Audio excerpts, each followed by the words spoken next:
7월 13일 한국은행이 사상 초유의 빅스텝인 기준금리를 0.5%포인트 인상을 단행했는데요. 자, 이렇게 한국은행 기준금리 인상으로 말이죠. 대출을 많이 받으신 분들은 이자 부담으로 아무래도 좀 힘들지 않겠습니까? 자, 지금 한국은행이 인플레이션을 막기 위해서, 즉 물가 상승을 막기 위해서 기준금리를 지금 빅스텝한 것 아니겠습니까? 자, 그렇게 되면은 가계에서는요, 원리금이라든가 이자 상환으로 인해서 가계 실질 소득이 감소하는 것은 불보듯 뻔한 일입니다. 자, 그렇다면 이들은 이자 부담 가중으로 이중고에 시달리게 될 겁니다. 그렇다면 좀 삶이 피폐해지지 않을까 이런 생각을 해봅니다. 자, 한국은행 금융통화위원회는요, 통화정책 회의를 열고요, 금통위원 만장일치로 기준금리를 연 1.75%에서 2.25%, 즉 0.5%를 빅스텝으로 인상을 시켰습니다.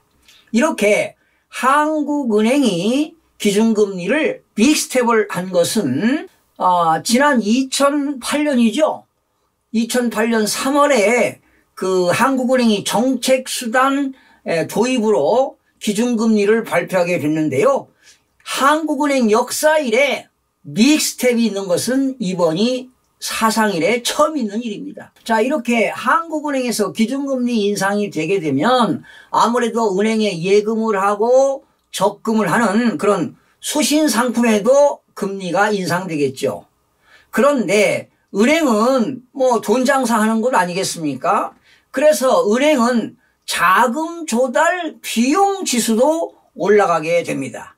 그러면 결과적으로 은행에서는 대출해 준 사람들에게 대출금리가 역시 대출금리도 올라갈 수밖에 없는 상황에 놓여 있는 것이죠. 지금 한국은행에서 볼 때는요, 국내외 경기가 하방 위험이 지금 증대되고 있고요. 그리고 전 세계적으로 지금 높은 물가 상승률이 지속되고 있습니다. 그리고 단기 인플레이션도 크게 높아지고 있는 상황이고요.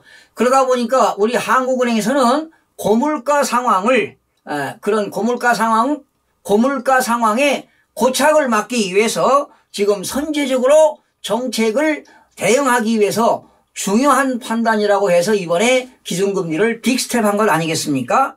지금 세계 경제는 높은 인플레이션이 지속되고 있습니다. 특히 우크라이나 사태 장기화로 지금 전 세계적으로 경제 성장세가 약화되고 있는 실정입니다. 지금 국제금융시장에서는요, 주요국들의 정책금리 인상이 지금 가속화되고 있습니다. 그러다 보니까 경기 둔화로 인해서 위험 회피 심리가 지금 강화되고 있는 상황입니다.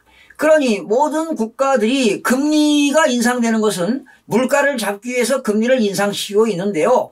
그러다 보니까 경기 침체가 되기 때문에 위험 회피 심리가 강화되고 있는 것 같습니다. 이런 상황에서 미국의 달러화는 지금 강세가 지속되고 있죠. 그러다 보니까 전 세계적으로 지금 주가가 상당폭 하락하고 있습니다. 그리고 주요국의 국채금리는 큰 폭으로 등락을 하고 있습니다. 앞으로 세계 경제와 국제 금융시장은요, 글로벌 인플레이션 움직임이라든가 그리고 주요국들의 통화 정책의 변화라든가 그리고 지정학적 리스크, 방역 조치 등의 큰 영향을 받을 것으로 보입니다. 자, 우리나라는 지금 소비자 물가 상승률이 6.0%를 기록하지 않았습니까? 그러다 보니까 지금 우리나라도 인플레이션 문제가 상당히 심각한 상황에 처해 있습니다. 원달러 환율이 1,300원대로 오르고 있는데요. 지금 역대급 고환율 상황이 되겠습니다. 이번에 한국은행이 기준금리를 0.5% 인상하면서요. 지금 한국의 기준금리는 2.25%고요. 미국의 기준금리는 1.75%니까 지금 미국의 기준금리보다는 0.5%가 높은 상황입니다. 그런데 이제 얼마 있으면 7월 20일이죠. 미국의 연방준비제도가 한 번 더 자이언트 스텝이죠. 0.75%를 올리게 된다면 어떻게 되겠습니까?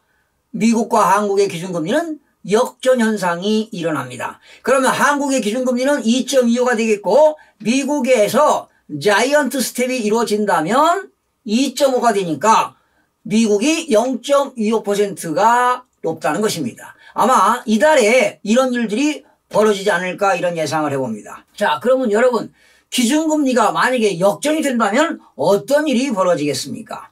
당연히 외국인 자금이 이탈되겠죠. 그리고 원화 가치도 떨어지겠죠. 그러면 원자재 가격 인상으로 수입하는 기업들은 수입업체들은 비상이 걸 겁니다. 바로 엄청난 고통이 수반될 겁니다. 그래서 만약에 달러 가치가 원화 가치가 떨어지게 되면 지금 1달러에 1310원 왔다 갔다 하잖아요. 그런데 만약에 제가 얼마 전에 1350원까지도 갈 수 있다. 그런데 이런 상황이라면 앞으로 1400원까지도 갈 수 있지 않을까 이런 예상을 해봅니다. 지금 말이죠. 미국은 고용 상황이 역대 최고 수준입니다. 예. 지금 완전 고용에 해당합니다. 그러다 보니까 미국에서는 물가를 잡기 위해서 계속 기준금리를 올릴 겁니다. 올해뿐만 아니라 2023년도 상반기까지는 미국에서 계속 기준금리를 올릴 것으로 예상을 해봅니다. 여러분들도 아시다시피 모든 나라에서는 기준금리를 인상시키고 인하시키는데요. 0.25 인상 인하하는 것을 우리는 베이비 스텝이라고 하지요. 그리고 0.5%를 인상하는 것은 빅 스텝, 0.75%를 인상하는 것은 자이언트 스텝인데요. 1%를 인상하는 경우도 있습니다. 바로 이것이 울트라 스텝이 되겠습니다. 그런데 지금 문제는요. 이번에 미국의 6월에 소비자 물가 CPI가요. 9.1%로 올랐습니다. 1981년 12월 이후 41년 만에 최대치 상승폭을 기록했던 지난 5월의 CPI가 8.6%였잖아요. 그런데 6월에 무려 9.1%, 0.5%가 인상이 되었습니다. 그러니 미국의 소비자 물가가 역대 최고치로 갈아치운 결과가 되는 겁니다.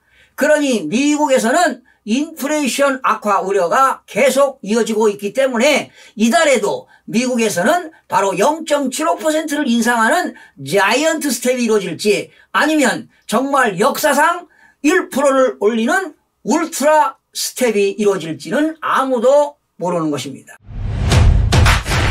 여러분 미국의 소비자 물가 상승률을 조사해 보니까요. 지난 4월에 8.3%였습니다. 그리고 5월에는 8.6%, 지난 6월에는 9.1%로 어제 14일 날 조사가 되었는데요. 원래 월스트리트 저널이 말이죠. 집계한 전문가의 소비자 물가 상승률은 6월에 8.8%를 예상했어요. 그런데 여러분 5월에 소비자 물가가 8.6%가 될 때 자이언트 스텝 0.5%, 0.75%를 인상하지 않았습니까? 그래서 미국 연방준비제도가 7월에도 최하 0.5에서 0.75%포인트 올릴 것이라는 예상이 나오고 있는데요. 아마도 울트라 스텝입니다. 1.0% 인상 가능성도 지금 제기되고 있는데요. 이렇게 된다면 앞으로 계속 긴축구 시대가 올 것입니다. 이제는 모든 투자도 뭐 부동산이다, 주식이다, 달러다 몰빵을 할 수가 없습니다. 이제는 포트폴리오 전략을 세우지 않고서는 절대로 투자에 성공할 수가 없다는 것입니다. 여러분들도 아시다시피 우리나라가 지난 2021년 7월에 말해도 기준금리가 0.5%였습니다. 그러던 기준금리가 지난해 8월 그리고 11월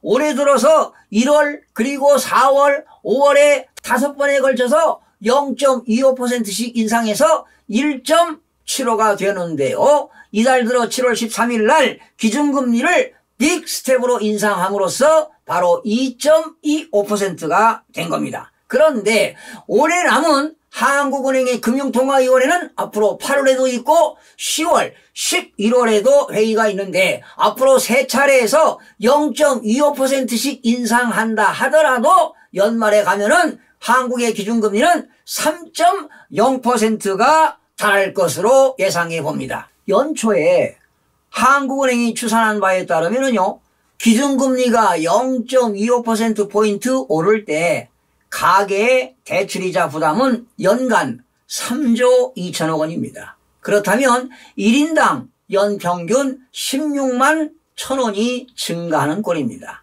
그런데 한국은행이 사상 처음으로 빅스텝을 밟으면서 가계의 대출이자 연간 6조 4천억 원입니다. 1인당 이자는 연평균 32만 2천원이 한 번에 불어나게 됐습니다. 한국은행이 지난해 8월부터 현재까지 기준금리를 총 1.75%포인트 올린 것을 감안하게 되면요, 가계이자 부담은 11개월 사이에 연 22조 4천억 원입니다.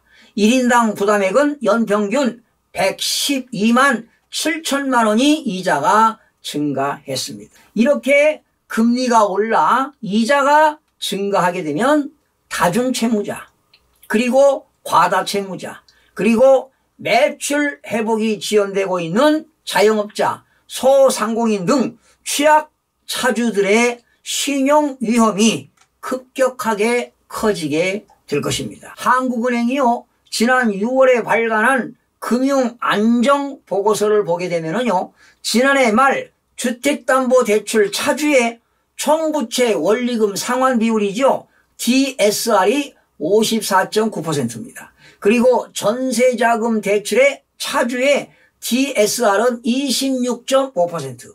두 대출을 모두 가진 차주의 DSR은 무려 80.0%로 집계가 됐습니다. 여러분, DSR은요, 연소득 대비 연간 원리금 상환액의 비율로 DSR이 클수록 소득 중 빚을 갚는 데 들어가는 비중이 크다는 뜻 아니겠습니까? 이렇게 금리가 인상되게 되면 DSR도 더 커지기 때문에 대출이 많은 일부 차주들은 소비를 줄이게 되고요, 허리띠를 졸라매도 빚을 갚지 못하는 상황으로 몰릴 수 있다는 것입니다. 문제는요, 돌아오는 9월 자영업자와 소상공인에 대한 팬데믹 사태, 금융지원 조치까지 종료가 되면 그동안 수면 아래 놓여있던 부실이 한꺼번에 터져나올 가능성이 매우 높습니다. 자영업자 대출은요, 지난 3월 말 기준 960조 7천억 원으로 팬데믹 사태 유행 이전인 2019년도 말 대비 40.3%가 증가했습니다. 이렇게 가계 및 자영업자 대출이 부실화하는 것은 이들에게 돈을 빌려준 금융기관의 건전성을 위협하게 됩니다. 특히 3개 이상 금융회사에서 대출받은 다중채무자가 빚을 갚지 못하게 되면은요, 여러 금융회사들이 경매 신청을 해도 일부 채권 회수가 되지 않아 금융기관의 부실이 빠르게 전염될 수도 있습니다. 자, 여러분, 이번에 한국은행이요, 인플레이션인 물가 안정을 고착화를 위해서 선제적으로 대응하지 않았습니까? 그래서 이렇게 선제적으로 기준금리를 빅스텝을 했는데요. 그렇다면 결론적으로 다중채무자들, 모든 채무자들은 이자 부담이 가중됩니다. 이렇게 이자 부담이 가중되게 되면 가처분 소득은 줄 수밖에 없습니다. 그러면 소득이 줄면 당연히 소비가 이루어지지 않겠죠? 소비가 위축됩니다. 소비가 위축되면 전반적으로 경기가 침체되고 경기가 위축될 수밖에 없습니다. 그러면 경기가 위축되게 되면 부동산이라든가 주식이라든가 그리고 가상화폐인 위험자산들은 당연히 하락할 수밖에 없습니다. 그렇다면 또 채무를 이행하지 못한다면 전국적으로 법원 경매 물건은 대량으로 증가하는 사태가 벌어질 것입니다. 또한 문제는 지금 큰 장마가 지나게 되면은요, 아마 농산물 가격도 폭등할 겁니다. 그렇다면 이달 7월 달에도 소비자 물가 상승률은 6%를 훨씬 넘을 것으로 예상이 되는데, 그렇다면 한국은행에서는 다음 달 8월에도 기준금리를 인상시키지 않겠습니까? 만약에 0.25가 이루어지지 않냐고 다음 8월 달에 빅스텝이 이루어진다면 계속 이자 부담은 크게 가중될 것입니다. 앞으로 이런 일들이 반복된다면 내년도 2023년이죠. 본격적인 경기 침체 국면으로 돌아설 것입니다. 그렇다면 이런 상황에서 여러분 투자가 제대로 이루어지겠습니까? 즉 투자를 결정하는데도 중요한 시점이 될 것입니다. 특히 은행에서 대출을 빌려왔는데 고정금리가 아니고 변동금리 투자자들은 이자 상환 부담이 계속 가중으로 인해서 원리금 상환이 이루어지지 않는다면 당연히 그들은 경매물건으로 나올 수밖에 없습니다. 또한 지난 2년 동안 팬데믹 사태로 빚이 크게 늘어난 자영업자들도 문제입니다. 이러한 자영업자들이 지금 고물가와 고금리에 파산자가 늘어날 수 있다는 암울한 전망까지 나오고 있는데요. 지금 자영업자 한 사람 대출 금액이 무려 평균적으로 3억 5천만 원에 육박하고 있습니다. 이렇게 자영업자뿐만 아니라 중소기업도 타격이 상당히 큽니다. 대기업보다 신용도가 낮은 고금리 대출이 많기 때문입니다. 이번 기준금리 인상으로 대기업들의 이자 부담은 1조 1천억 원이 늘어나지만 중소기업들은 2조 8천억 원이 늘어난다는 추산도 나오고 있습니다. 이렇게 고물가와 고금리가 덮치면서 파산하는 자영업자 그리고 파산하는 한계 기업들이 크게 늘어날 것이라는 우려가 커지고 있는데요. 아마도 외환위기 그리고 글로벌 경제위기 못지않게 법원 경매물건도 대량으로 쏟아져 나올 것으로 예상이 됩니다. 이런 상황이라면 여러분 최저금액은 계속 떨어지지 않겠습니까? 예를 들어서 서울 같은 경우는 감정가액이 한 번 유찰되게 되면 80%입니다. 한 번 더 유찰되게 되면 64%, 거기 유찰되게 되면 51%까지 떨어집니다. 그러나 또 대전이라든가 고양지원 같은 경우는 한 번 유찰되게 되면 30%가 떨어지는데요. 100에서 70, 또 한 번 유찰되게 되면 49%까지 떨어지게 됩니다. 그런 일들이 IMF와 그리고 미국발 경제위기가 왔을 때 49%까지 떨어진 아파트들이 그 당시 상당히 많이 나왔는데요. 앞으로도 이런 일들이 다시 한번 나오지 않을까 생각을 해봅니다. 그렇다면 이런 기회가 온다면 무주택자들은 물론 재테크를 위해서 부동산 투자하는데 마지막 기회가 올 것으로 보입니다. 여러분들 부동산에 관련된 학습이라든가 경제 흐름을 파악으로 인해서 여러분들의 인생 살아가는데 이번 마지막 좋은 기회가 올 거라고 생각해 보는데 여러분들 부지런히 부동산 학습을 통해서